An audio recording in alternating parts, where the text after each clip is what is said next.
नमस्कार सबैजनामा। यो सर्लाही जिल्लाको हरियो नगरपालिकामा रहेको कैलाशपुरी मन्दिर हो। यो सर्लाही जिल्लामा अति नै रमणीय स्थान रहेको छ। एउटा पर्यटकीय हिसाबले पनि सबैजनामा के आग्रह गर्छु भने जो चाहिँ सर्लाही भ्रमण गर्न आउनु हुन्छ भने यो चाहिँ कैलाशपुरी एकदमै छोड्न नहुने ठाउँ छ। अति नै रमणीय ठाउँ छ।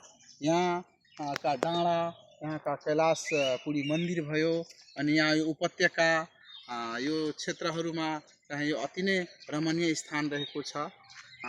सुरक्षाको हिसाबले पनि एकदमै राम्रो ठाउँ रहेको छ। यो ठाउँलाई चाहिँ सबैजनाले एकचोटि अनिवार्य रूपमा भ्रमण गर्नुपर्ने नै ठाउँ रहेछ। यहाँ सम्पूर्ण पर्यटक साथीहरूमा र जिल्लावासी तथा अन्य जिल्लाबाट आउनुभएका साथीहरू जुन चाहिँ सर्लाही जिल्ला घुम्न आउनुहुन्छ त्यो चाहिँ यो कैलाशपुरी अनिवार्य रूपमा एकचोटि घुम्नुपर्ने ठाउँ छ। हस्त यो कैलाशपुरी, यसको नाम कैलाशपुरी किन रह्यो भने यो चाहिँ यहाँ हेर्नुस्, यहाँ सम्पूर्ण डाँडाहरू छ। त्यो सबै एउटै हाइटको डाँडाहरू छ। सबैको उचाइ एउटै उचाइ छ, करिब करिब एउटै उचाइ छ।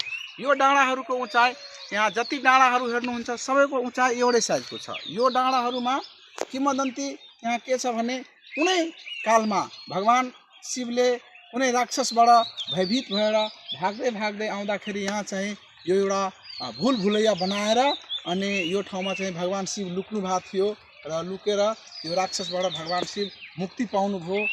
त्यो ठाउँ नै यो चाहिँ रहेको छ। यसलाई चाहिँ कैलाशपुरी डाँडा भन्छ।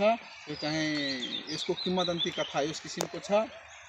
भगवान शिवलाई संरक्षण गरेको यो ठाउँ हो। त्यो भएर यहाँ चाहिँ अनिवार्य रूपमा एकचोटि भ्रमण गर्नुपर्ने ठाउँ नै रहेछ। हस्त नमस्कार।